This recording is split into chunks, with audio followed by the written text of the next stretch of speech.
How's it going, everybody? Welcome to the deep dive discussion with Papo and Nano. Nano.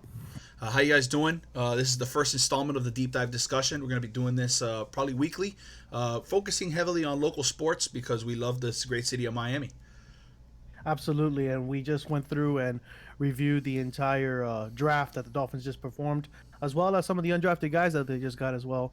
Uh, Part of that also, we want kind of our local sports. We want to talk about our Hurricanes. We love our college Hurricanes, and review our gentlemen that went to the different teams across the NFL. Luckily, I think the majority of them got to an NFL roster, so we'll be reviewing that as well. So, any other information on your end before we I, get I, started on I this I draft? think I think you nailed it. I think you nailed it. Perfect. All right, let's get started right off the rip. Tua Tagovailoa. I know you want to bother saying his first name. His full name is Tua Namanamana, which is really crazy. Nobody's really actually checked that out, which is nuts. But the injury-prone quarterback. Unfortunately for him, the way he attacks, throwing the ball, he tries to be a little aggressive with the ball, and that's what got him hurt. But the intangibles, everything about him, the instincts, the throwing, the powerful arm, played in a successful system. Uh, Alabama being kind of like not known for their quarterbacks, but they kind of addressed it this time around with Tua, and this was their first prototype with him. And going forward, that's what they're going to be doing. I love this pick. I think it's perfect. Dolphins needed it. How about you, Nano? A lot of people have been talking about Tua's injuries, and I just kind of see a lot of them to be a little fluky. And when I say fluky, I mean he's not rolling his ankle on his own. He's Yeah. getting rolled up.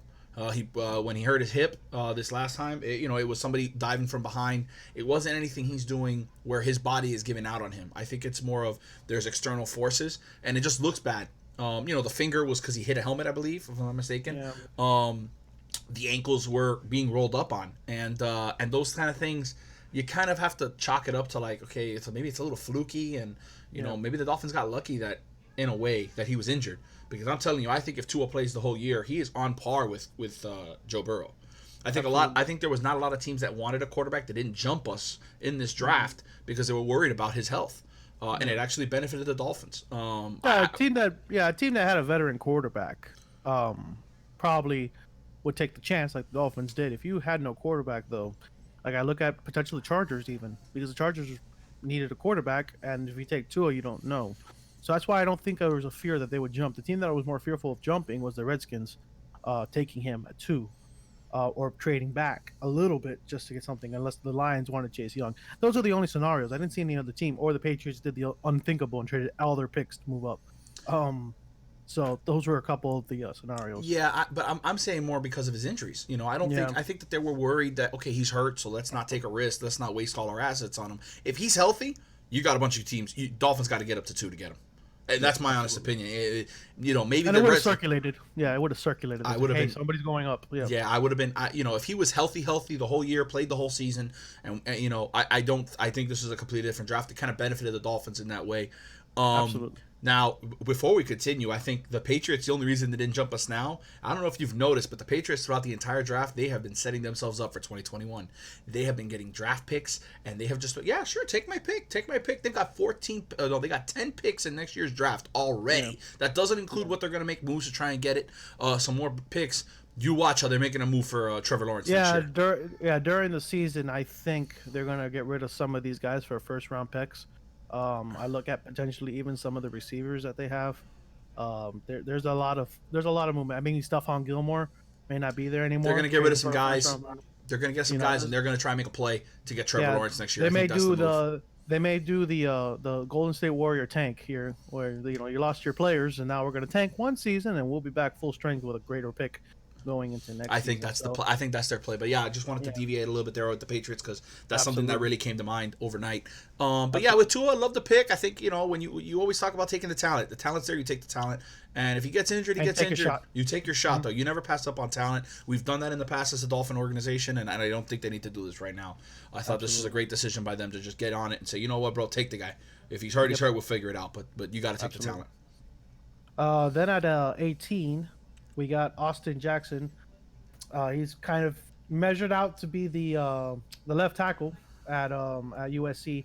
One of the things that I noticed in this draft, and we talked about it yesterday, in our pre-recording, was that the Dolphins focused on schools that were legitimate. You get the tackles from the teams that produce the quarterbacks, right? USC. I don't understand why that never coincided. We always get tackles from Iowa, Nebraska. My Dolphins were like, well, this guy was protecting a USC quarterback, whoever it was. It doesn't matter. That is a critical aspect of any left tackle. Your goal is to protect the quarterback. So Dolphins went on that front. So I like that. I like that addressing because it's like, hey, guess what? You're not protecting the crown jewel of Tua Tagovailoa. So don't even think about having any hiccups in your game. Okay. So it puts a little bit of pressure on this kid. Unfortunately, I think the Dolphins were a little less aggressive on this one, but because I think there was better offensive tackles. But what do you grade this kid?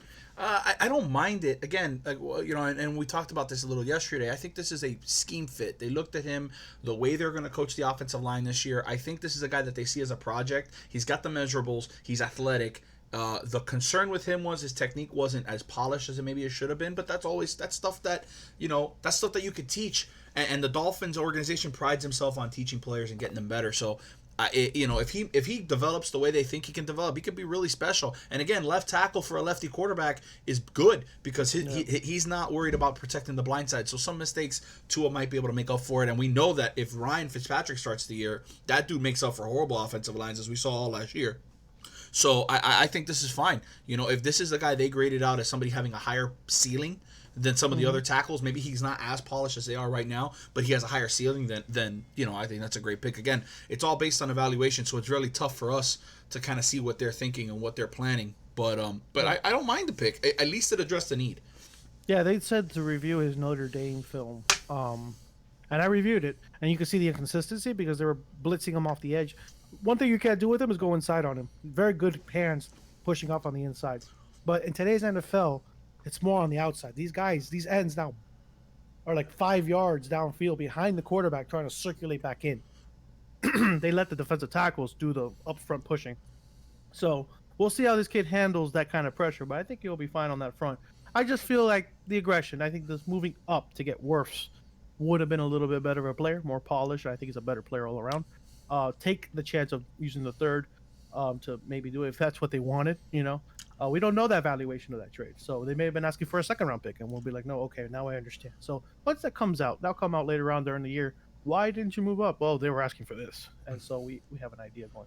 Yeah, I think the price might have been too high. And then at that point, you got to take the guys on your board that you believe is going to help the team and without hurting your assets, which is what was good with Tua. We didn't have to move up. We didn't have to spend any assets to get the guy we wanted. So that's important. Then we got a Noah Igbinoye, I don't even know how to say it, but we say Noah I, and we're going to call him Iggy as our internal thing. I think Iggy's a great nickname for him. I think he actually will enjoy it. This was the head scratcher. This was the one that was like, most people had him in the top 50, like 50 to 75 range players, and we got him at 30.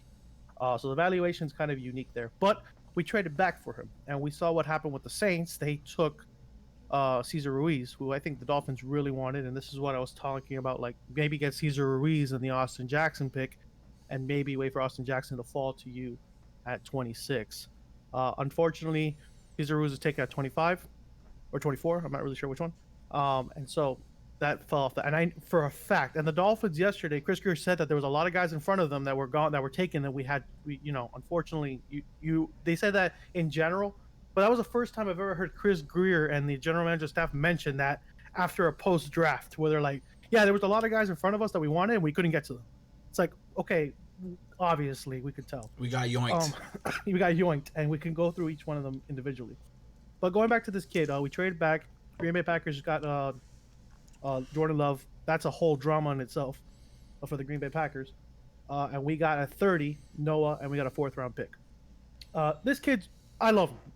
The thing about this kid is that the valuation could give any any sense of crap on that, because honestly, the kid's a bulldog, rough, mean, reminds me of Trajan Bandy, but he's faster, he's much quicker, mean. Played on that Auburn Gus Malzahn defense, which was just scrappy, really tough. They have less talented defensive players, but they play at a high level. And that's what I love about it. But yeah, what do you think about this kid? I think he's great. I mean, look, to me, I think with him, you look at scheme fit. Dolphins going to be in a lot of nickel, needing that third corner. This guy has all the measurables. He played a lot of press man. See, that's the big thing. Like, you look at a guy and you're like, oh, he played really well, but he's playing a lot of soft man, under zone. You know, okay, you're not really getting into it. And he has to play press man to man, isolated one-on-one. He did a really good job of that. Did he make some mistakes? Absolutely. He was nowhere near polished, but I think the Dolphins look at this guy and say, okay, we need somebody that in a year or two is going to be absolute lockdown. And I think this guy has all the tools to be that. His range and his speed is insane. Dude, the dude can close distance and gaps like no tomorrow. The guy is fast. And so I think, especially if he's going to be guarding third receivers, which are going to end up being in the slot a lot or getting moved out in weird formations, if he's got closing speed to make up for some of those mistakes, that's stuff you can't teach. And that's what a lot of these scouts, what they do is, you know, you got to find things you can't teach. You know, I'm a basketball coach by trade, and, you know, we got 6'5" guy. Yeah, you're right. Maybe the 6'1" center might be a little better, but dude, you can't teach 6'5". So, you know, it's one of those things. You got to look for things you can't teach. And if he's got that speed that's just immeasurable, you know, that we got to go with him.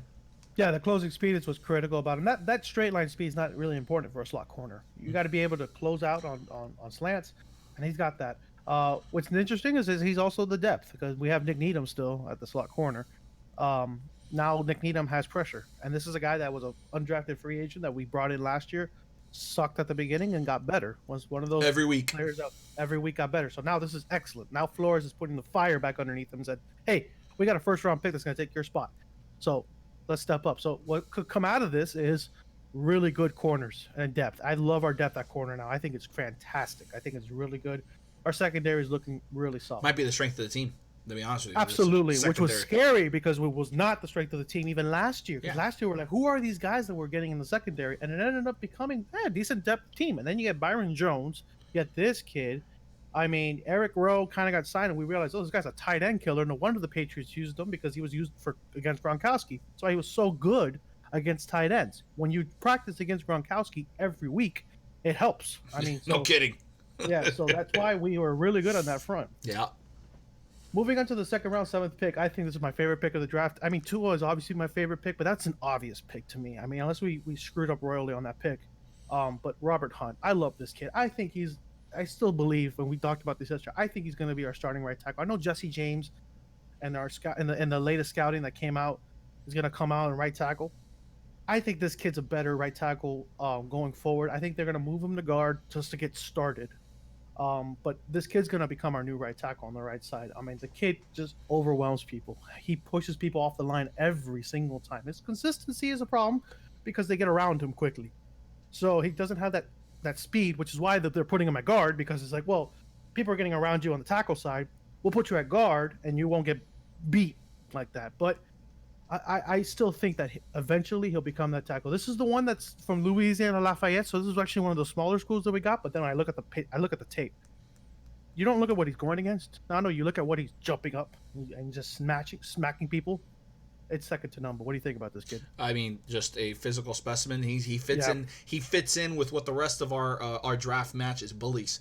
You know, even at corner, bullies. We want guys that are in your face, physical, gonna take the fight to you. Robert Hunt is no exception. He is a bully, and he wants and he wants to impose his will on every play.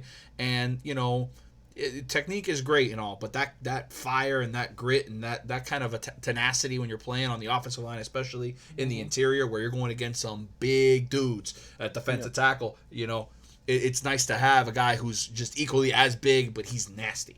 And and just it fits in with what we're trying to do. You know, adding him to Eric Flowers, adding him to now Austin Jackson. I think that these Karras at the center, to Karras at the center, you know? having a smart guy at center, right to your left hand side, be able to tell you everything. The tapping and all that stuff. Like they're gonna go through all this time. Yeah. I mean, I think this is a really good spot for him, and he's coming into a team that's on the growth. So you know, he's coming in with a bunch of rookies. I think it's a good fit for him.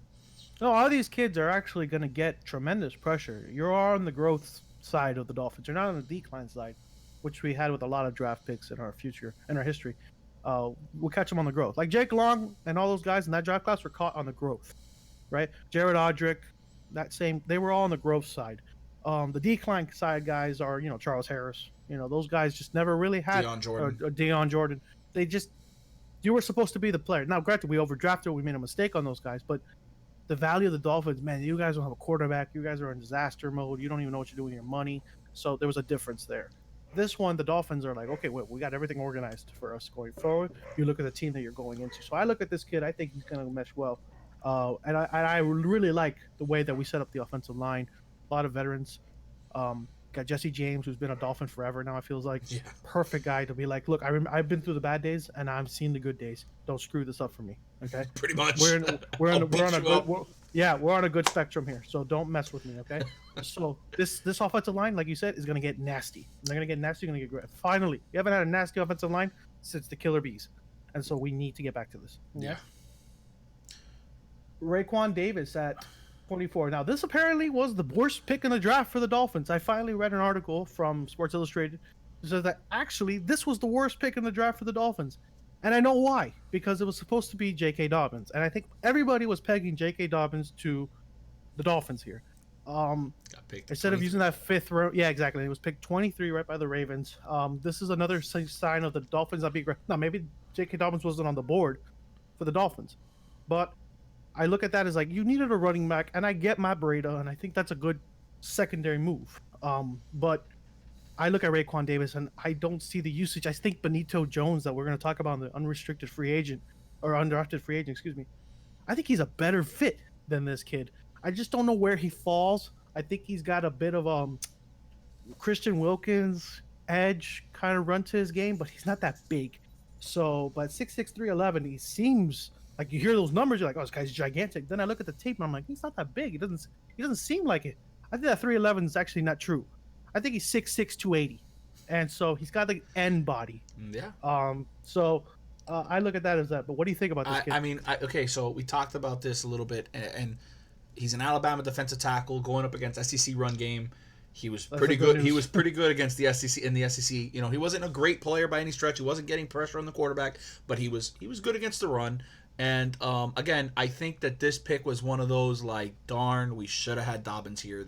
And the Dolphins' evaluation the whole year, they were pretty much spot on. They were getting yoinked like literally the pick in front or 2 picks right ahead, right before they were going to be drafting. And I think this is one of those. You know, I think Dobbins is here. We're taking him, and it's a completely different discussion. But adding depth, this guy may never be a starter for the Dolphins, but adding depth at defensive tackle, another guy who's played in big games, who knows how to go against high caliber offensive linemen. He did pretty well against LSU. So, yeah. I mean, that's what I see in him. Is he a project? Probably.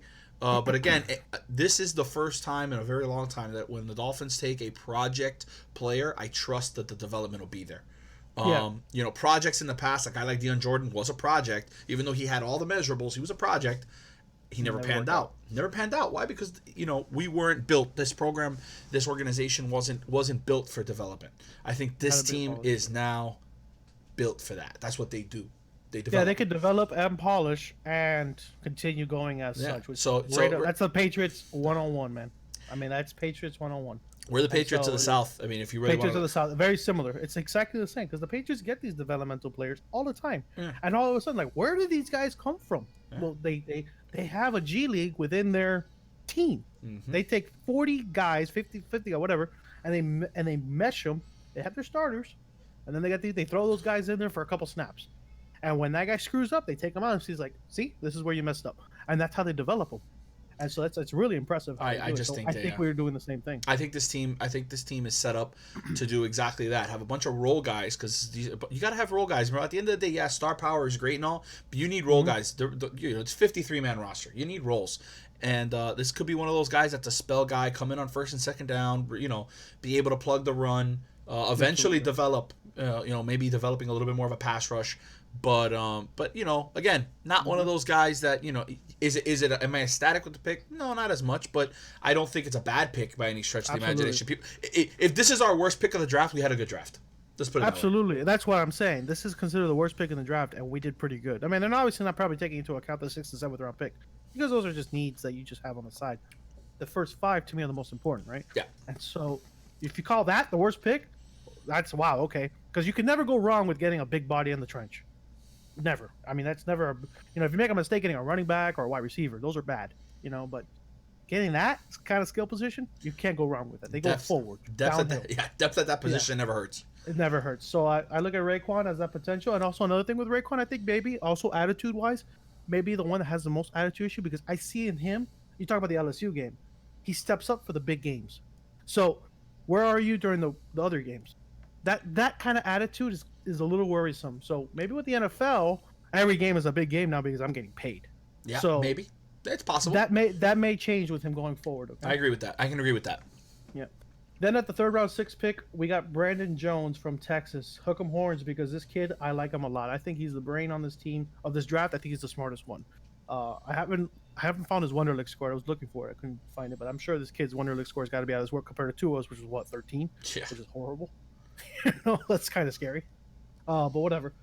I look at Jones as the potential inbox safety that we had with TJ McDonald. He's the new TJ McDonald that we're gonna have on this team going forward.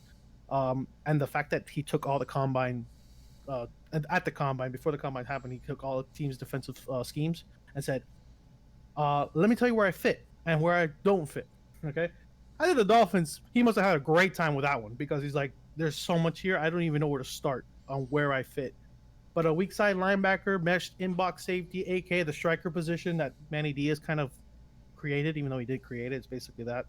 Um, this kid can do it. Go at the passer, drop back in coverage. He is the ultimate wild card on a field. Minka Fitzpatrick on the cheap end. I think it's great. I think this is perfect. And he's got the same size as Minka Fitzpatrick, about 5'11. Minka's about 6'1, and the same weight, about 200 pounds. Perfect. What about you? What I like about him is he's got pretty good instincts, good play recognition. You see that in the LSU game. Actually, there's a clip of him in the LSU game. He's guarding the two receiver in the slot.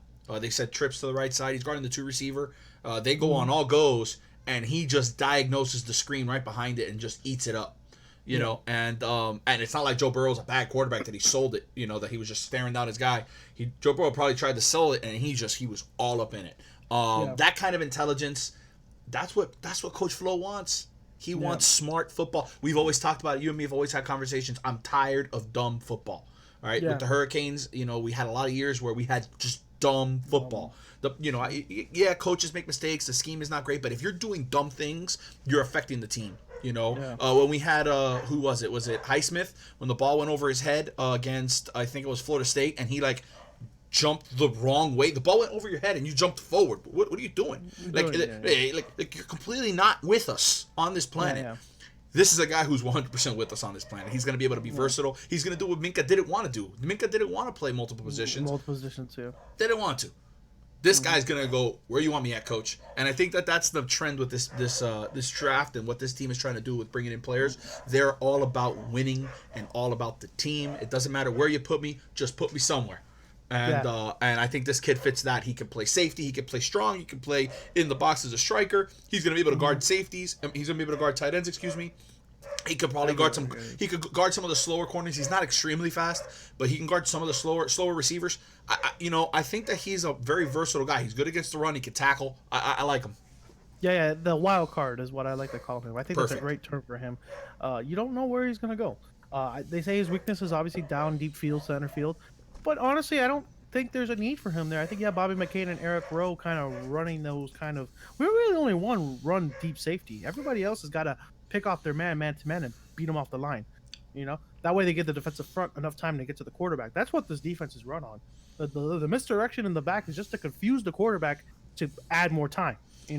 And so that's the goal. So this kid just needs to be there. This kid may have, if he gets a lot of reps on the defense, can be the typical 5 to 6 interception guy a season for the Dolphins, because he's going to get a lot of balls that are just going to fall right into his hands. And I think if you look at the film, there's a lot of times at Texas that whenever the ball was generically in his range, anywhere around him, generically in his range, he took it. He took it. So he's got good ball skills on that front too. So I like the kid a lot. I think he's great. I think he's going to be the locker room leader kind of in the future, as well as that film study guy. That's what I like about him. Just the intelligence and the commitment to being football smart. Yep. Then there was a huge gap, Nano, from 70 to 136 because of the Green Bay Packers pick. It kind of moved up a little bit, which was 66 picks. That was huge. I mean, you rarely see that. And we both said, and I was saying it, like Dolphins need to move up some point in this draft, even in the third round, to take another guy. They said we'll wait till the fourth round, pick 5. So basically around the same area. But they moved up to pick 5 to take Solomon Kindley from Georgia. Now, this is where we talked about it yesterday. We're like, oh, they got this kid. I think he's good. I realize now they traded up to get him. Um, they must see something in this kid that we see it up. But like I said, he is a wall. Okay, he's 6'3", 337. I mean, literally is a gigantic butterball sitting in the offensive line. I think nobody can get past him is his biggest thing, and that's good. You always need one of those guys. But unfortunately for him, his lateral does not exist.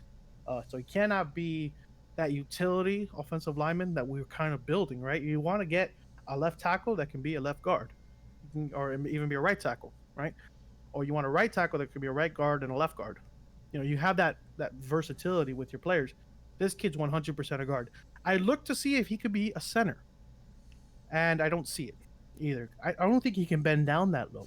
I mean, it's kind of nuts. I mean, so this kid is literally going to be sitting in the right or left guard in his future, and that's it. So we'll see how this weight thing maybe gets tracked to. But what I love about the kid is you can't get past him. Good run blocker. Perfect. Of course, it's a good run blocker, but his pass blocking schemes and the lateral side of it doesn't exist. What do you think? I mean, I was looking at I watched a little bit of film on him, and he did a really nice job of creating holes. Yeah. He slides his hands, he shifts his hips, and he kind of creates a hole. And like you said, once he gets his hands on you, you're not going anywhere. I don't remember the exact number. He allowed how many hurries at Georgia? I think he allowed like 2 hurries in his career or something like that. Yeah. Like it was something. It's some stupid number. Now, granted, hurries are very ambiguous stat, right? Like it depends on the play calling. There's a lot of things that go against a lineman there when it comes to hurries, but still only 2 is pretty good. And yeah, when he gets his hand on you, man, it's pretty much a lockdown. So I like the kid. I don't understand you don't get aggressive for a Cesar Ruiz like we talked about earlier. You don't get aggressive there, but you get aggressive for a guy in the 4th round. Now, we knew they had to trade up. We weren't going to wait till the 5th round to make a pick. We knew they were going to trade up. It was just, I'm surprised that trade up did not include a playmaker. That's my only thing. And that's the whole thing with this draft. We didn't get a whole lot of playmakers. We got one in the 7th round. We'll get to that later, but we didn't get one of those marquee playmakers that I thought we could have used, especially coming out of the backfield. The trade for Breda, is essentially a Kenyon Drake trade because we got that pick for Kenyon Drake. So that's essentially Kenyon Drake for Matt Breda, which I think is a decent trade. But I just thought that trade up was going to get us something, whether it was a receiver for a slot guy or for a running back or just to get us something. That's what I saw. Yeah, absolutely. But they must see something we don't in the kid. So that's where I stand with it. And like I said, it's a good kid. I mean, they did the interview with him. I think he's a pretty smart sounding kid. But I'm a little bit concerned on why the trade up for him. If you do a trade up, that means that you peg him as a future starter for your team as well. You see the value, right? So you're like, okay, this guy, I love this kid. So that means that there's starter value. Doesn't matter where you get him. If you love the kid, you're gonna probably try to get him on the field as soon as you can. So they love this kid, and we're probably gonna see him soon. But with him and Hunt next to each other in the future, that's kind of crazy. I mean, that's nuts. That's 2 gigantic guys. And finally, because we've had small guards for the longest time. I mean, Colombo and all those. I mean, they're tiny guards. I mean, we're finally getting these like big meaty guys. They're not that tall. They're just wide, and so Tua can see over them. That's important. So that's the nuts part about it all. Yeah. It's like, oh, they're so big, but they're not that tall. It's like, well, exactly. That's what you want, and that's what Drew Brees has. Yeah. So Jason Stowbridge, North Carolina, 6'4", 275. I actually reviewed his film last night after we did our pre-recording, and I actually fell in love with this kid. I actually like him a lot. I think he is better than Jonathan Garvin. Now I know why that whole thing that you had mentioned about the Jonathan Garvin, which I reviewed. I remember reading it, but I didn't really follow it. It was on the NFL Wire. That's what the press uses to review what draft picks have been made. That's why they knew beforehand. And they saw that, they're getting Garvin. Oh, okay, Garvin's gone. And they said, no, Jason Stowbridge. And so I was like, okay, interesting. After seeing that now, and I heard that from you, I'm like, okay, let's see what the difference is. And I see the clear difference. This kid's a better run stopper, better value, actually, at the pick that we got him at, compared to Solomon Kindley or even Brandon Jones. So we got a steal. And by the way, this day 3 for the Miami Dolphins, if I was going to throw a grade on it, A+. Yep. A+. They did such a great job on the valuations on these day 3s. And this is how you make your teams is day 3. 65% of that roster, I like that stat, is made up of day 3 players and undrafted. So I think this was great. But what do you think about this kid? I think he's I fantastic. mean, you nailed it, right? So Jonathan Yeah. Garvin's number one thing, when we heard Jonathan Garvin, I saw Barry Jackson write the tweet. I was like, oh man, He was excited finally a too. cane. I'm Yeah. like, yes, we get a cane on the defensive line, which I know we have Trent Harris. We've had Olivier Vernon. We've had canes in the past, but this is the first one that in watching the recent Canes, the new Canes, right? Like, this is the guy. We're like, oh, finally, we got a pass rusher from the Hurricanes playing DN. And then, you mentioned it yesterday in the pre-recording. You're like, bro, but this guy's a better run stuffer. And you're right. You're right, 100% right. This kid is significantly better against the run. He is not that quick, right? His biggest thing is he tries to beat you with his hand movement, right? Wants to use his hands to get around the offensive line, but he can stop the run. And if we're going to run a lot of 3-4, okay, he can play on the outside standing and rush. He can even put his hand down in the dirt on passing downs. I like this pick for him. He is a high value pick, the 5th round for the Miami Dolphins. If there's anything better than an A+, that's what they got. They was an amazing 5th round. They did well overall in the draft, but the 5th round was Absolutely fantastic. absolutely phenomenal. Yeah, and so you look at this kid, the ability to pull that arm out. I think that's what I saw in the film a lot, and that's that fumble that I was talking about against the Hurricanes. He was held up by, I think it was Douglas, or who's our left tackle at the time? It was Douglas, I believe. No, not Douglas. Who's our 4 5-star offensive lineman? He's a senior this year. Can't remember right now. Yeah, I'm Whatever. blanking on his name now too. I'm blanking on his name right now. He's our biggest dude. He's huge. I mean, he's gonna go into the 3rd round next year for sure. First to third, he could be a 1st round pick actually If he has a good year. All American season, because he's that big. That's good. He pulled his arm out of him and grabbed the ball from Travis Homer. So that's spectacular. This kid's obviously got great vision, and he sees and tracks the ball perfectly well. So I think that's great. But as a run stopping guy, perfect. Exactly what we need. By the way, the run stopping focus. I mean, all these guys are run stoppers. We were getting crushed it. So we're gonna plug it and we're gonna make you throw the football. Throw it to that secondary. Throw it into our strength. Come on. Yeah. So I think I like the approach a lot. It's more inside out now, not outside in. I think teams are going outside in, stack the secondary, and just have a whatever defensive front to attack the quarterback. You need to get a good defensive attack that stops the run and can get a little bit of pressure. That way you force the throw. It's the other way around, because if you're not, you can just get run over on all day. Yeah, and they're just gonna eat clock, and so that's why. Then comes the favorite steal of the draft, apparently for the Dolphins, Curtis Weaver, 6'2", 265 from Boise State, the leading Mountain West sack leader now, 32 sacks at Mountain West. I think it was 32 or 33. 32 and a half. 32 and a half. It was 30 plus, okay? Yeah. Which is nuts. You put those kind of numbers, like you said, in any other conference, Big 5 or Power 5 conference, and you're drafted in the 1st round. This kid's spectacular. The other thing that's great about this kid is that the rank at what they put him at, he is considered a 3rd to 4th round projection, and we got him in the middle 5th. Well, he was actually 26th overall on Pro Football Focus, which is insane. Got him in the 5th round.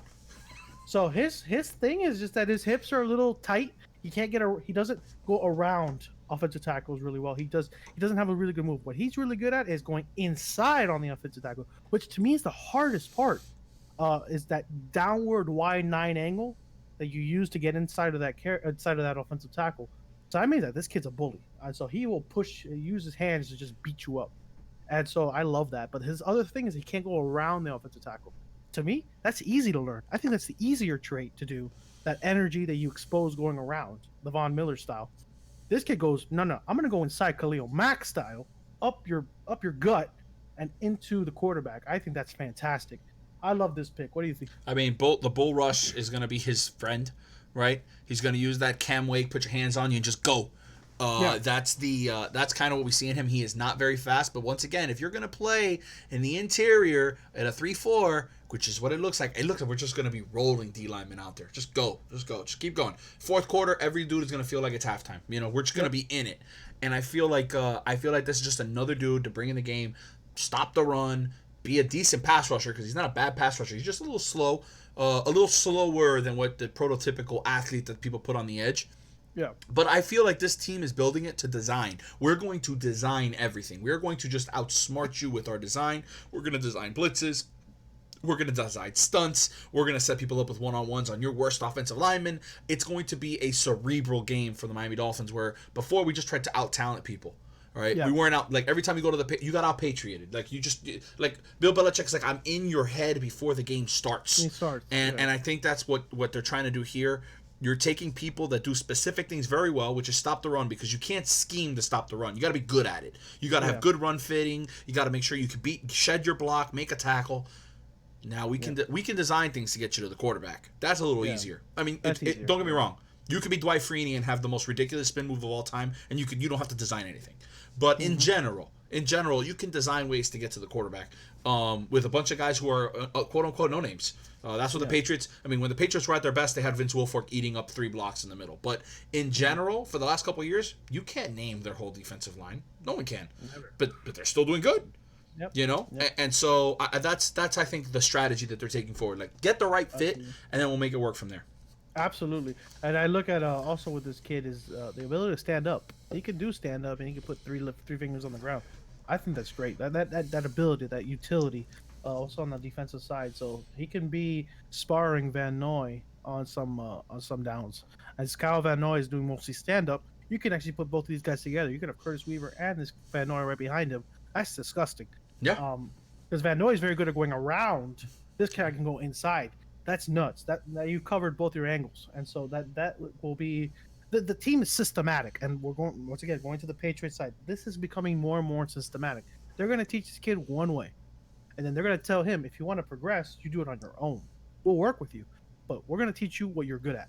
And you're going to do. We're this. gonna And use gonna your strength. supplement you exactly. We're going to supplement you with guys that can help you on the other thing. But if you want to improve, we want you to improve, to do all of it. But you have to do it on your own. And that's what the Patriots do. So that's why they get Stephon Gilmore. It's like, why would they overpay for Stephon Gilmore? Well, he had man-to-man and zone coverage skills. He was one of the best to do it. Excellent at both abilities. And he could play free safety, which people didn't realize. They're like, oh, this is a really good guy. So the Patriots overpaid for him because he was so valuable. What do? They win a Super Bowl. Nobody could throw to the right side of the field.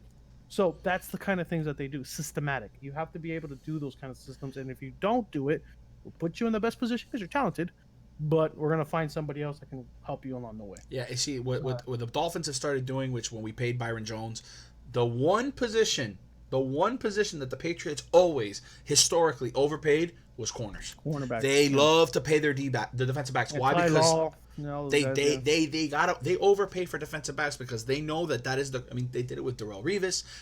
They need that position to be a high skill position. That is not a position where you can scheme it. You got to be good, either good at it or you're not. Can you guard this guy one on one? Yes or no.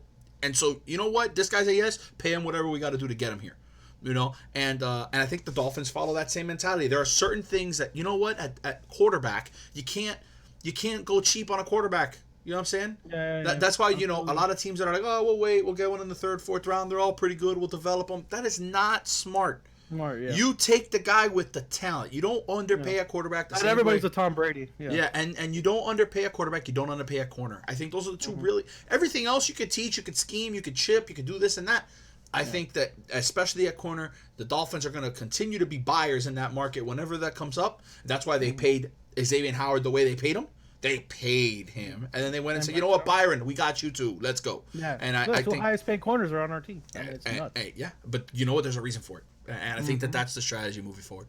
No, and I look at the comparisons of the 03 Dolphins defense where we had Sam Madison and Patrick Surtain. I mean, we basically said when we had those two guys with Sammy Knight in the backfield, it was consistent, you know, and we were running a conventional 4-3, you know, so it was, you know, but when you have two corners, I mean, it's just heaven on earth. You can't throw the ball. I mean, so you have to, and that was at a time where running the ball was still very prominent, actually more prominent than even some of the historical numbers back in the day, because Ricky Williams and Eddie George and all those guys, all those great running backs in the league. Golden Edger James was there. Golden age of running backs are so good. Corey Dillon, Marshall Falk. I mean, all these guys were elite running backs, and so teams were like, we got to stack the line, you know. So the Dolphins had, we can stack the line. We have two corners, but good luck. That's why the defense was so dynamic. If only we had an offense, it would have been a very Super Bowl based team. Yeah, and so that's a tough hill. Last two ones that we can go over: Blake Ferguson, long snapper. We talked about him yesterday. LSU kid. Focus on the snapper. I think the one point of emphasis here was actually his brother played at the Bills, and the coach that does long snapping drills and all that stuff with the Bills is now with the Dolphins. So he coached his brother. Now he's coaching the younger brother. We are with the Dolphins, and I don't think there's been botched kicks at Bill Land for snapping the ball. So I think this is a steal, actually, if you think about it. Get the best available long snapper. Yeah, long snapper is one of those positions that if you nail on it, you could have him for 15, 20 years. I mean, John Tenney, I think, did 19 years in the league. 13 seasons is total. 13? I thought it was more than that for John. Well, Tenney. remember the Dolphins 13. So I think he was in the league for like 19 years, and then you get a guy, you knock on him. He 4 years straight at LSU, 4-year starter, 2-year captain. He's got the size. He's 6'3". He can run down the field, maybe make a tackle here and there because you can't cover a long snapper on punts. So I think this is a guy that they said, you know what, he's the number 1 overall guy. We don't want to risk him going into undrafted free agent because at that time they have the choice. The free agent has the choice on where he signs. I think the Dolphins wanted to lock that up and just kind of take care of their specialists. We're done. We don't got to worry. We got our kicker. We got our punter. Now we got our long snapper. That's done. We don't got to worry about specialists. This kid is probably the first guy to get his contract. This is the first guy to say, hey, you're the starting long snapper, bro. Enjoy. It's one of those things. We had it undrafted there on the team already. I guess they weren't happy with him. So get this kid. All right, we got our guy. Done. Malcolm Perry from Navy, the midshipman. This kid's a good leader aspect kind of kid, but he played quarterback, running back, wide receiver. He wants to be wide receiver. Then came out yesterday that the Dolphins are saying no, he's not going to be a wide receiver. We're just going to try to find a place for him. They're kind of being secretive with this kid. I like that. They didn't really come out and say, what are you going to do with him? The Dolphins said, we don't know. You'll see. That's awesome. I love that. So wild card on offense now is what I look at this kid. And he's not that fast. He's not that tall. He's not that big. I mean, he's literally just 5'9", 186. I mean, that's like at my peak. That was what I used to weigh, and that was my height. Around 200 and 5'9". So I know that type of size, and I felt like I was a shrimp when I was playing lacrosse sometimes with some of the big kids from Gulliver. So this kid is going to be really unusual on the field, but he can throw the ball, and he can run, and he can catch. So that's where the trick plays come from. What do you think about him? I mean, look, I think what locked him in was that Shrine Bowl. I mean, he 50-yard touchdown. He just touched the ball and just ran right by everybody. He does have a little bit of speed. He's really elusive. Does a good job getting away from tackles. He's one of those guys that you take a flyer on him in the 7th round. You could trade out of the 7th round, but all you're going to get is probably an early 7th or a late 6th in the next year. At that point, the draft capital doesn't really make sense. Take a flyer on a guy that you think maybe you can use him as a utility. This is a very slow. Be careful with this comparison. I'm very aware. We're going to use him the same way that Percy Harvin was used in the NFL. Just throw him all over the field. Let him do different things. He's nowhere near the athlete. But I feel like this is one of those guys that they're like, you know what? Maybe we can use him as like, what was it? Danny Whitehead, just out of the backfield, little scat back and little dump down guy. Because Jordan Howard and Breda, they're not bad, but they're not They're not as elusive as him. I think he's a little bit more elusive. Maybe Matt Breda is more in between the tackle elusive. I mean, they got moves, they got speed, but this guy coming out of the backfield, a little quick screen pass or maybe a double pass. He gives you a little bit more versatility on 3rd down. So I think maybe that's where they were looking with him. Again, 7th round pick. It's not a guy that you're, completely committed to. If it works, it works. If it doesn't, it doesn't. No one's really going to think here or there.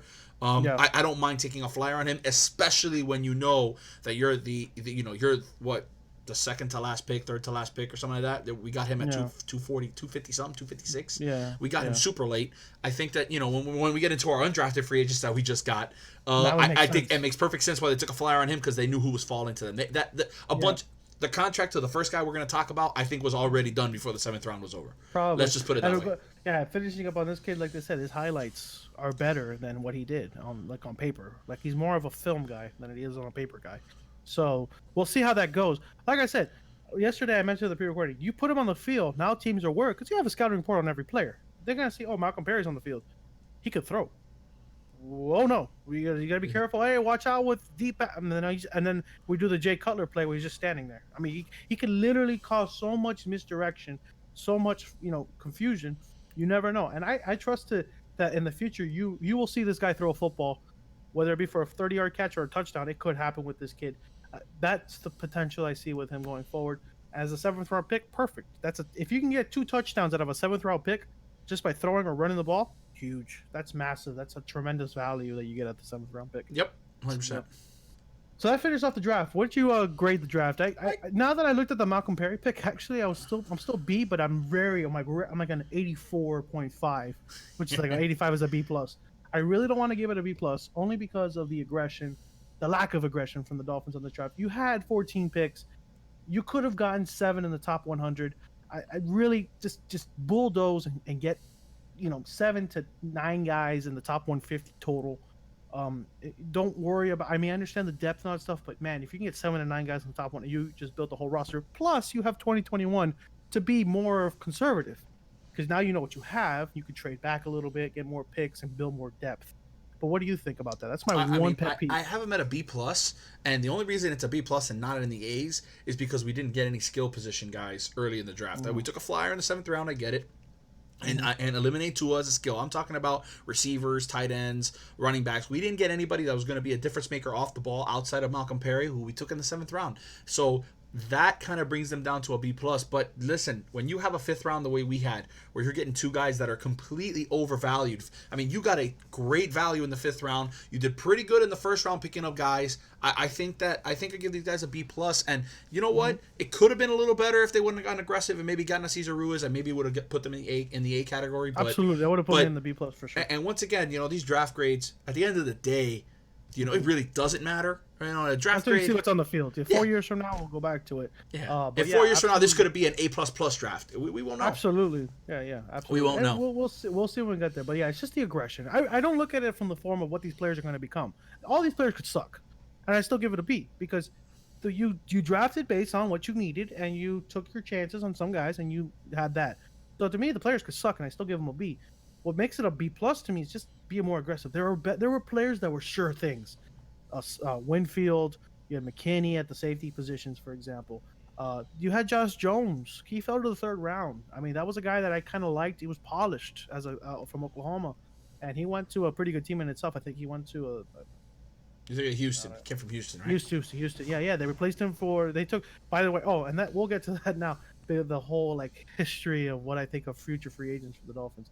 Also, we didn't mention the 5th round pick. You got, Breda for that as well. So I like that aggression. It's like, we wanted a running back. We're going to get a running back, and we're going to get a veteran at that. So Breda's also that skill position that we did enhance on that front. So, but yeah, all in all, solid draft. Solid. You got Very the quarterback.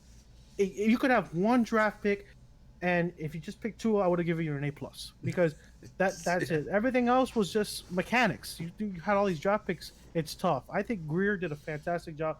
I think Flores had a happy face the entire draft. I mean, he was having a blast during this whole thing. Very unusual. He's not a smiler. He's not a smiler. He's got this Belichick, and Belichick was smiling a lot and screwing with the dog. The personality of the Patriots is so unusual. During the offseason, they have a blast. On season, man, don't mess with us. So it's really cool. I actually really love it.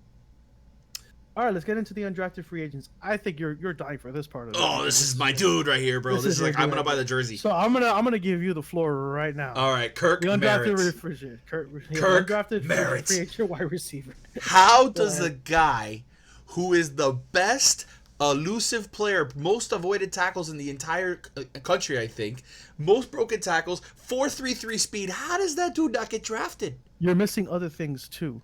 39-inch vertical. I watched the video of his workout. I didn't even want to touch that. I didn't even want to touch. The dude could be stuck to the ground. He could be rooted. He power squatted 675 pounds. He could be rooted to the ground. He could be rooted. And a dude who broke more tackles than anybody in the NFL, in the NCAA, and runs a 4.33, and plays slot. Dude, what? I don't know what. I was trying to find off-field things and stuff like that. There's nothing really. He says that the school that he came from was what was the school? Arkansas State.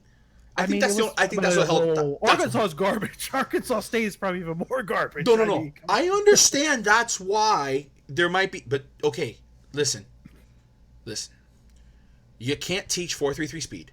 No, you can't. You can't teach elusiveness. That is not something you just teach. That's instinctual. No, we said yesterday, Jakeem Grant. Oh, thank God they didn't draft the. Jakeem Grant is terrified. That dude is terrified right now. This is Jakeem Grant's replacement. That's what they got. And Jakeem, look, I like him. I actually do. He could be our 5th receiver.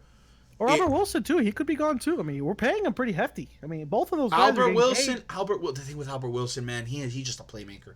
Every time he touches the ball, he makes a play. And so, But Kirk Merritt, One of those two is in danger. That's all I'm saying. 100%.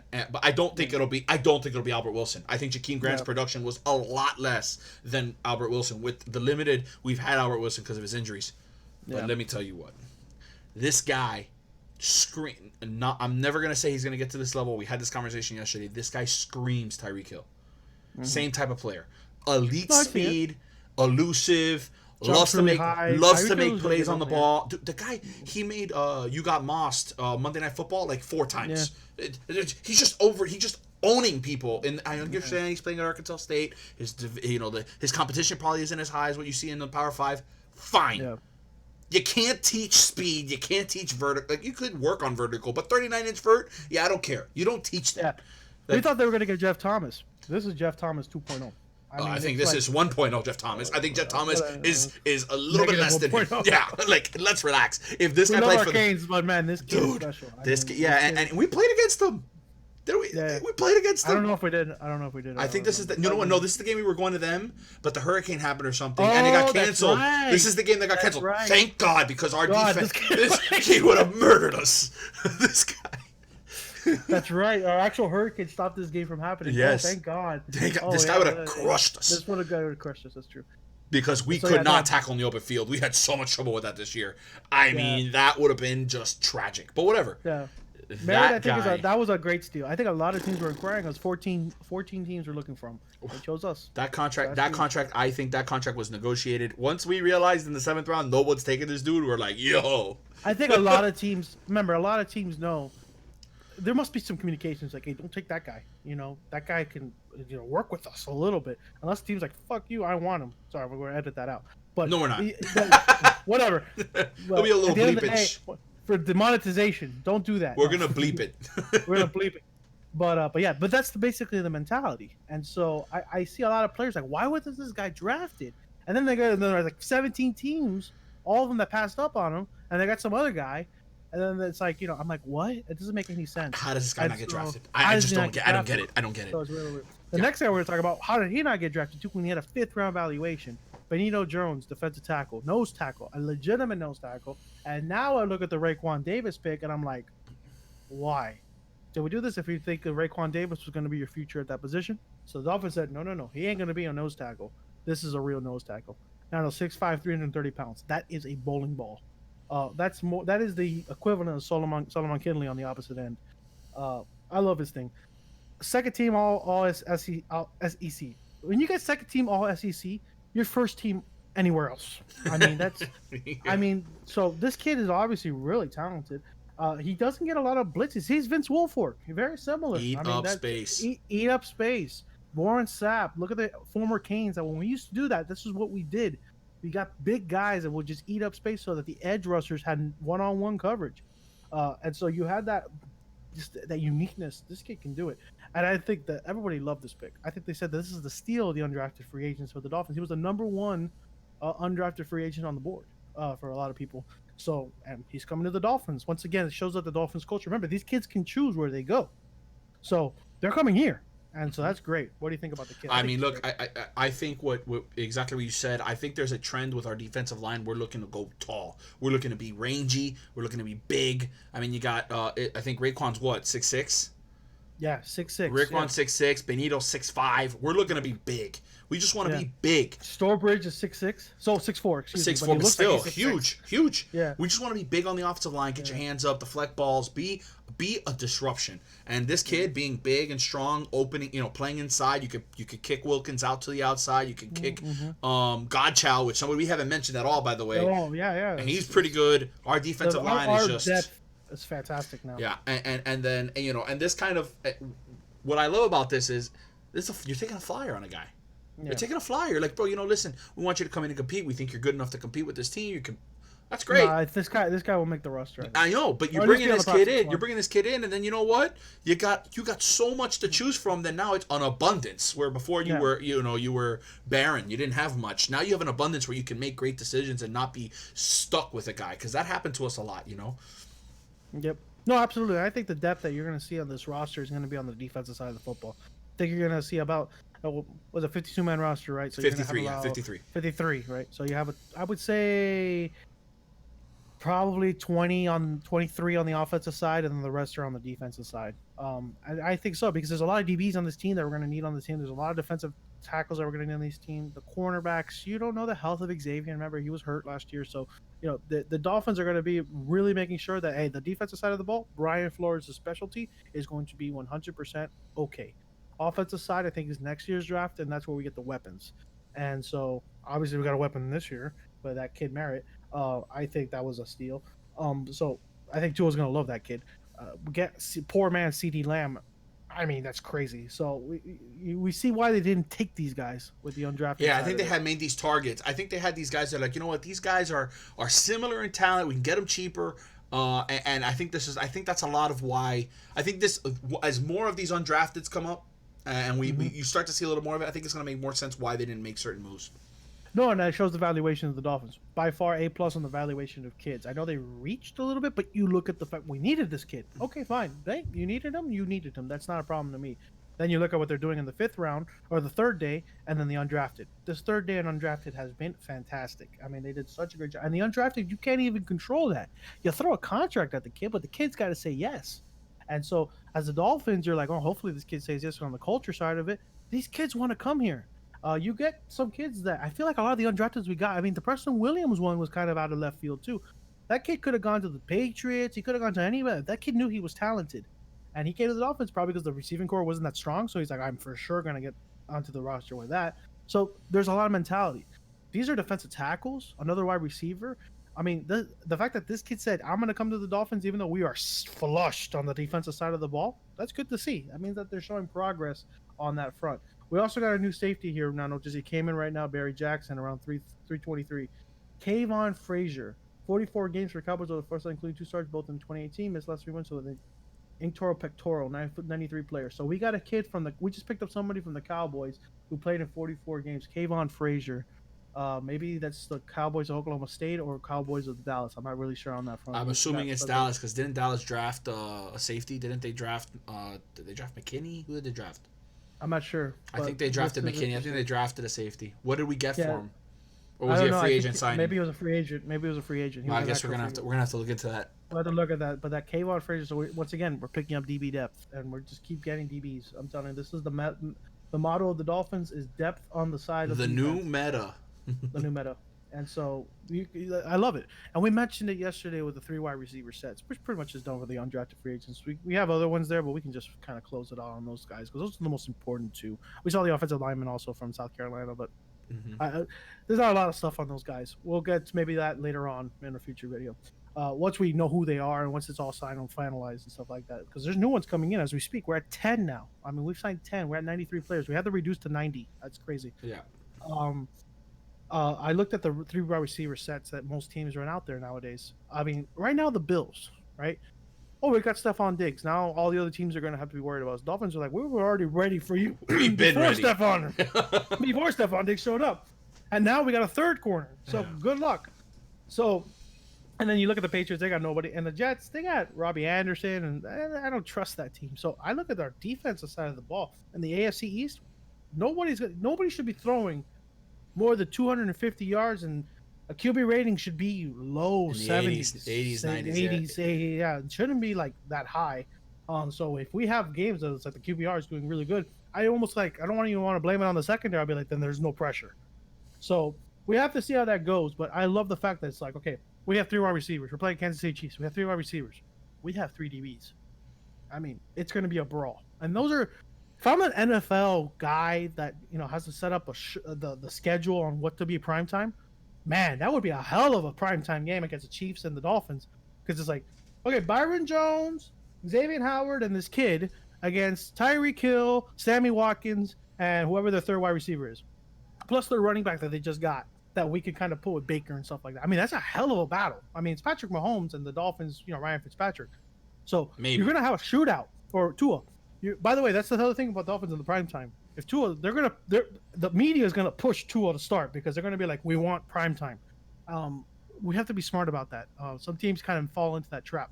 So I look at that and I say, okay, we're interesting. We're interesting to watch because it's like, well, this team's a dark horse. It's scary how we look, and how we fall in place. So Absolutely, and it's 1 year removed from people thinking we were dangerous.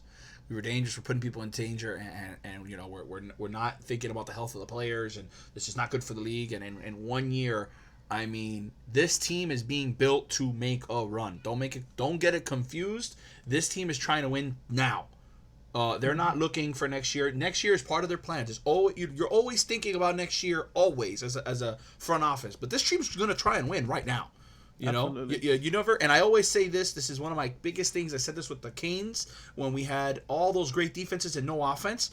You never waste a great defense. 2017, we're the number 1 team in the country. We had I almost said it, a really bad offense, and that is wasting a great defense. You never waste a great defense. Never. Because it wasn't the over talented, but it was just solid. But yeah, when your defense, like the Ravens did not waste their defense was never peaking, and they won. They never waste defense. And that's the thing. You don't want to waste great defenses. The Dolphins have been doing that for years. Our defenses in the early 2000s were awesome. With Zach Thomas, Jason Taylor, Patrick and Sam, got Bowens. Sammy Knight, Bowens. I mean, you were loaded. Daryl Gardner. Yeah. We were loaded. Junior Seau for a couple of years there. We were loaded. Yeah. And just our offense never kind of made it happen. You're wasting that. I think this team is like, you know what? We ain't going to waste a good defense. I think that's what's happening now. You're going to start seeing a lot more offensive things happening now in the offseason. If things aren't clicking the way we wanted to, or maybe there's a fit we need, you're going to start seeing some offensive move. But I don't think our offense needs a whole lot of tweaking. I'll be very honest with you. I think it was our offensive line. I think we addressed the quarterback situation, even if Ryan Fitzpatrick's the quarterback. I like the way this team is set up, and I cannot wait for OTAs. Yeah, it's going to be very fun.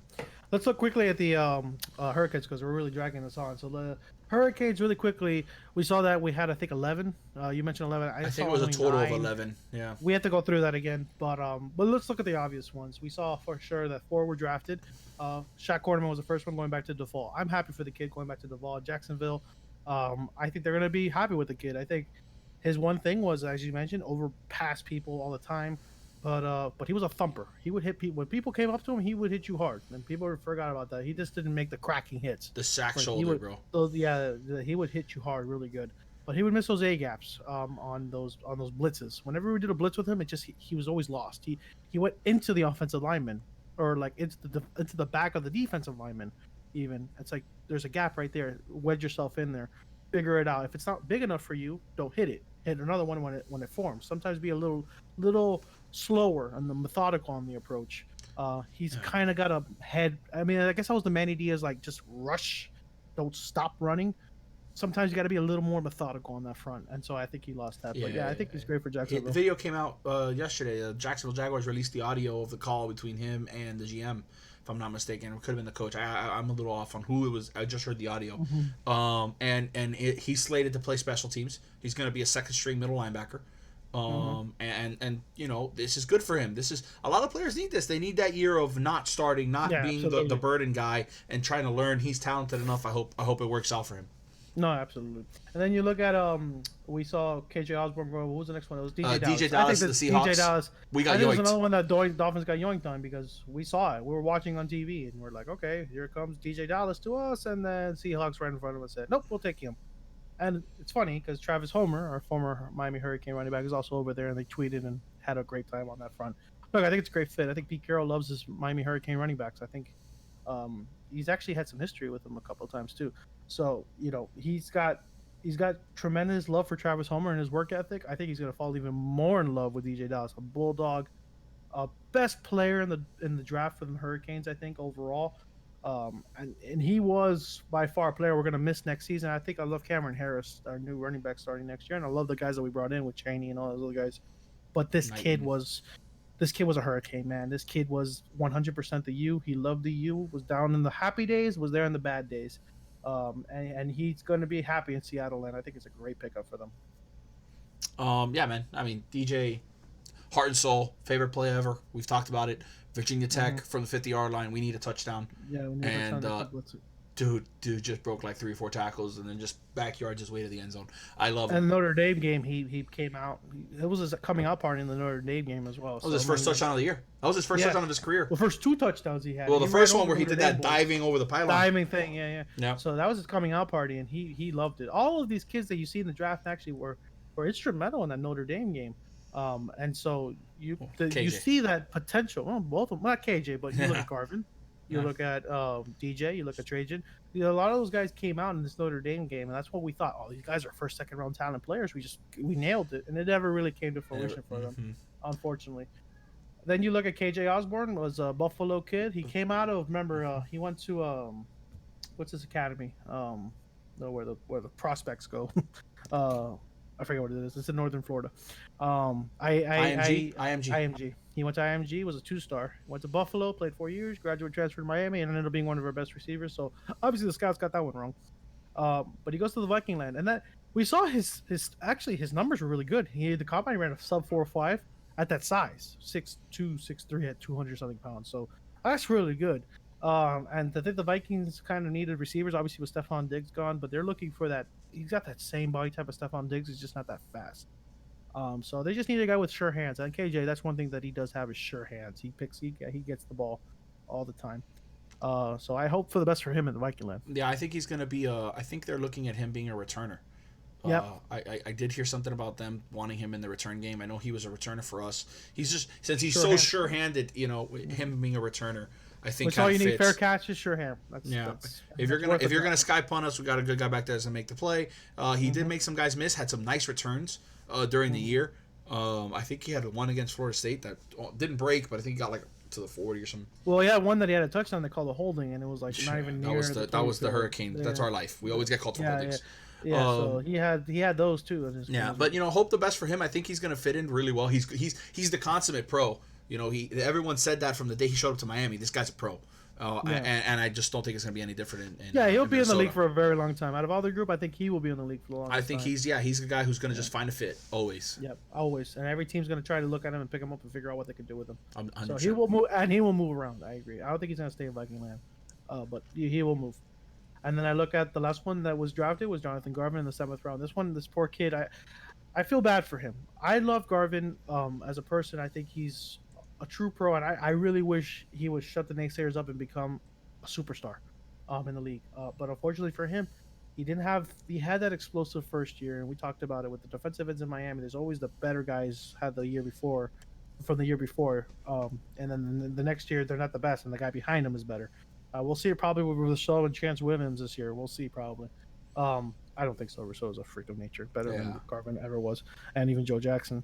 But when Joe Jackson was at Miami, Garvin had a hell of a season, and then Joe Jackson goes to the Cowboys, a 3rd-round pick. Garvin kind of takes the reins, only has 5 sacks. He couldn't stop the run for anything. They were getting by him every time. Unfortunately, they were actually attacking his side, and I think that's why it came up on the film a lot, actually, Nano. And that's why he fell on the draft boards. Also, his combine was terrible. He didn't have a really good combine at all. So he fell. He was a 4th to 5th round projection, around where Joe Jackson was, and he fell all the way to the end of the 7th. So I wish him the best in Green Bay land. Also, he's going to the cold in Green Bay land. That could be daunting for him. Who knows? I think he's a grown man. He can get through it. I hope for the best for him. And he's going to a team that's a lot of drama right now. I think Green Bay right now is very volatile. So hopefully it's not going to be bad.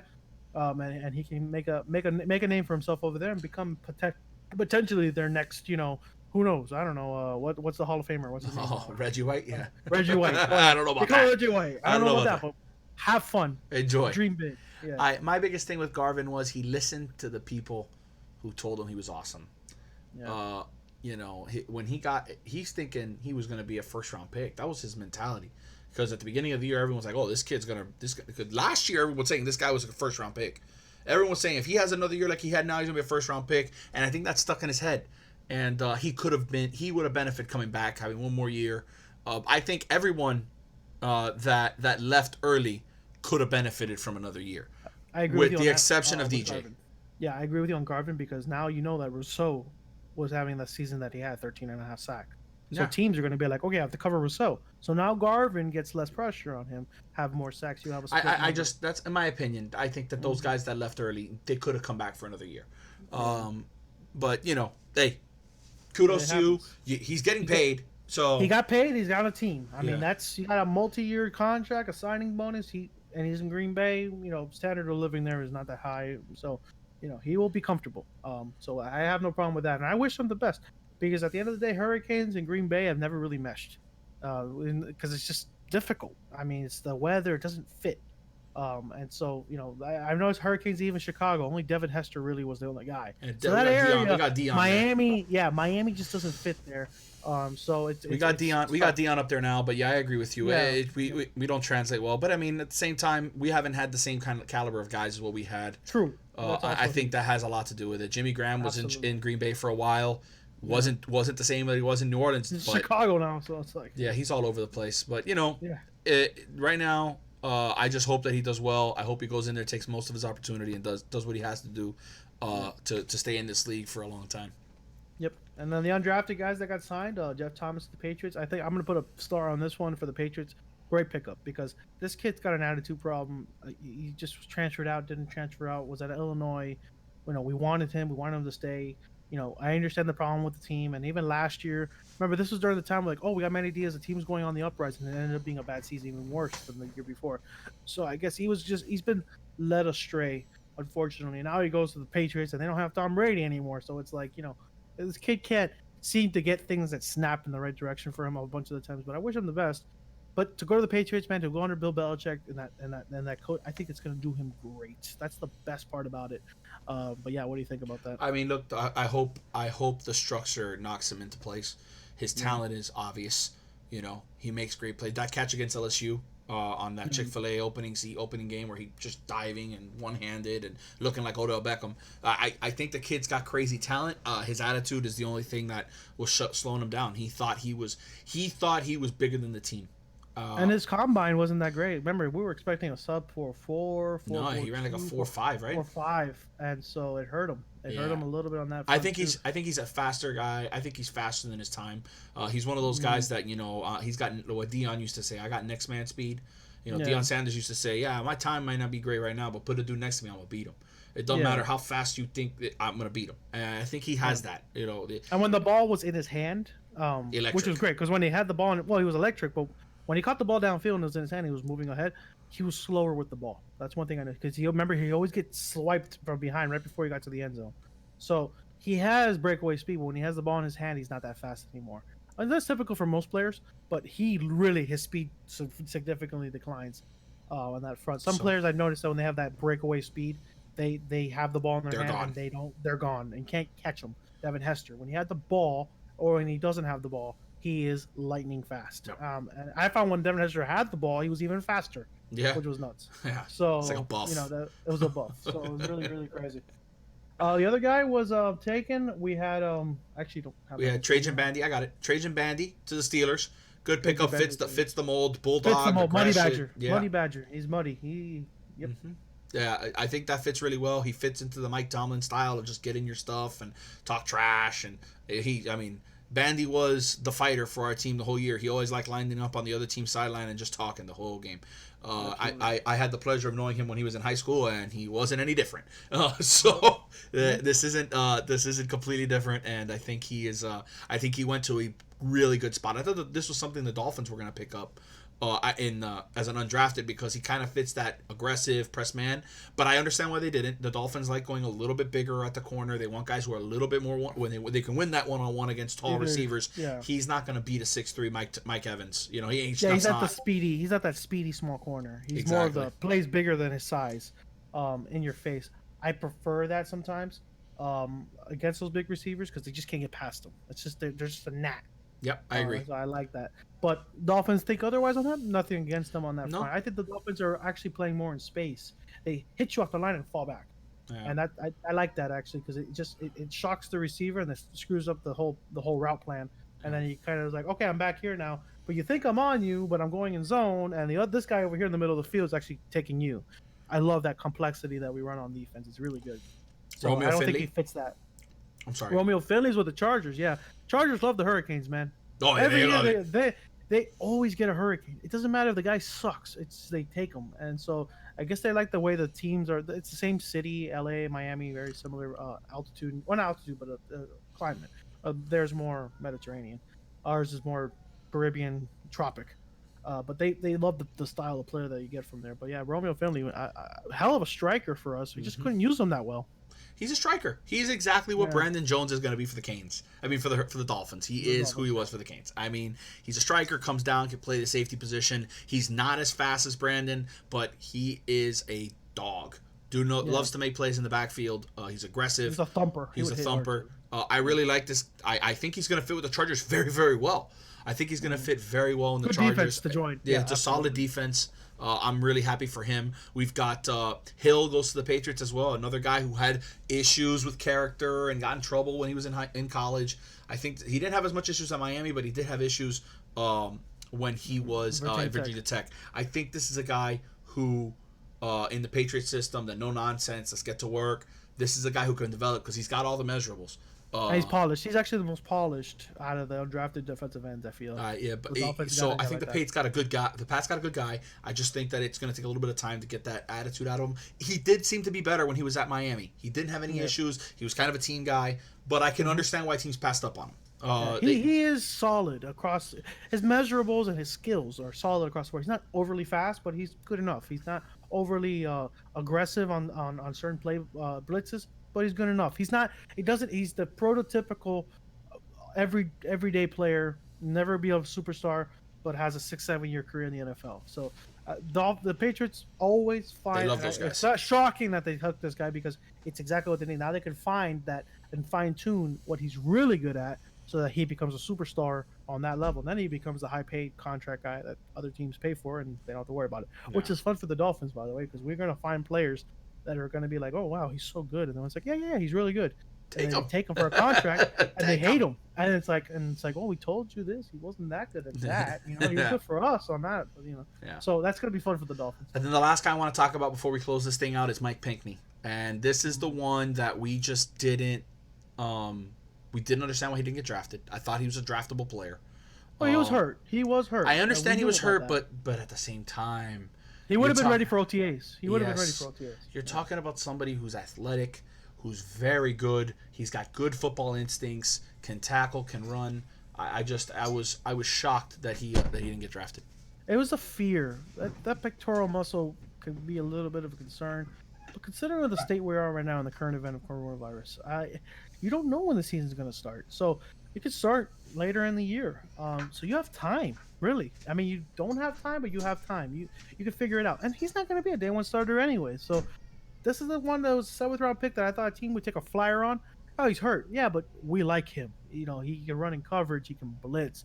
He is the most prototypical linebacker in today's NFL. And it's a tough miss. I think a lot of teams didn't see it, and he's still not. And now he said, "I'm actually going to wait." He actually knows that he's like, "You guys are not seeing what I am. It's just because I'm hurt.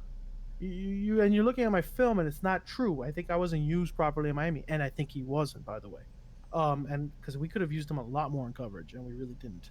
With Romeo Finley out there, we didn't use him that much in coverage when we should have. I think he was a better coverage guy. He could cover slot corners at the beginning of the route. I mean, he can do all that stuff. But for me, his biggest thing, cover running backs. And in today's league, where running backs have to catch the ball, this guy can stop you from doing that. And so Pickney, to me, was the one that we were shocked that he wasn't taken. We understand maybe he should have been a 7th round pick. But Dolphins in that second 7th round pick that they traded to the Seahawks for an early 6th, right there should have been, let's take Pickney. We understand that he is hurt, but let's not give another team a chance to see him when he's fully healthy. So now we're going into this offseason where Pickney will get healthy. He'll show off his stuff in another team, and he can choose the team that he wants to. Maybe it'll be the Dolphins, but you're giving them a chance, right? Yeah. So that's the problem. I don't know if it's going to be the Dolphins anymore. Knowing we signed this many guys, we got to get under 90. I don't know if it's going to be Miami. I'm going to be honest. I don't know if it's going to be Miami. I think this is a guy who fits in a Tampa, fits in somewhere. Kansas City. Something. I think he's going to go to a contender. Because he's going to be a rotation guy that can play. I think he's a guy who can plug and play right away. I find him in Kansas City. Actually, fits perfectly. He would have been better off going into the league last year. By the way, he came back because you know what, his boy and Shaq and McLeod, they all wanted to come back, and he was like, you know what, we came in together, we finished together. And McLeod made the right move of not going out in this draft. And McLeod redshirted. Yeah. And I think McLeod's going to be very good for us. Good. Yeah. But irrelevant. I think that. I think Pink hurt himself by not going into last year's draft. I thought he was at a really high last year. He would have been a third or fourth in next year. He would have gotten drafted outright. But you know what? This might be even better for him. Get your choice of play. Yeah, you're not going to get a great contract as an undrafted free agent. You're probably going to bother him. But I think he can earn I think he's going to have a longer career because of it. Yeah, absolutely. All right, I think we covered a lot of it there. I think overall, I think the Dolphins, going back to the Dolphins, I think we did a fantastic job. We focused on a lot of great things, got our needs, and I think this was solid. And I think 2021 draft, we're going to see Travis Etienne, running back. I think that's going to be a priority. You look at inside linebacker. So if you're worried, like, as a fan, why didn't we get a linebacker? Why didn't we get a real nose tackle? We kind of addressed it in the undrafted free agent, but the middle linebacker, Raekwon McMillan, I'm not 100% sold on. So that may be the thing that we focus on 2021. This is a lot of chances for guys to step up. Remember, Charles Harris has got to step up this year. Raekwon McMillan's got to step up this year. You know, Eric Rowe, Nick Needham, those guys got contracts, and Eric Rowe got a contract, but it's still got to produce because we got a lot of DBs ready to take your spot, and we'll cut you and figure it out. You know, yeah. So a lot of things that are going to be flowing on this team, and then wide receiver front, we got this kid, but we're still concerned about the health of our X and our Y and X, because you don't know if Devontae's going to stay healthy, and you don't know what Preston Williams is all about. And Albert Wilson's also had hip injuries, so there's a lot of injury scares on this team, but you could just guarantee that the quarterback set, the running back set. We put a lot of emphasis on the offensive line, a lot of emphasis on the defensive line. Great. Build inside out. And that's the Patriot way. It's always been the Patriot way, and they go from there. Understood. I'm 100% in agreement with you. I think we're set up for the future really well. Perfect. Well, that's the end of this episode here on the deep dive discussion with Papo and Nano. I want to thank everybody for watching. Make sure you hit the like button. We're going to be doing some more of these as we go along. We're going to do local sports as well. So for sure, we'll let you know on some of the future events that we're doing. We're going to try maybe even set up a Twitter page as well so we can get that all going. But this is really our first kind of a pilot episode on this, and it actually worked out really well. Yeah. So we thank you for watching. Nano? A lot of fun. I enjoy doing this. Yeah. And by the way, this is the second time we do it, and it's still just as fun. I really enjoy talking sports, especially talking sports with you.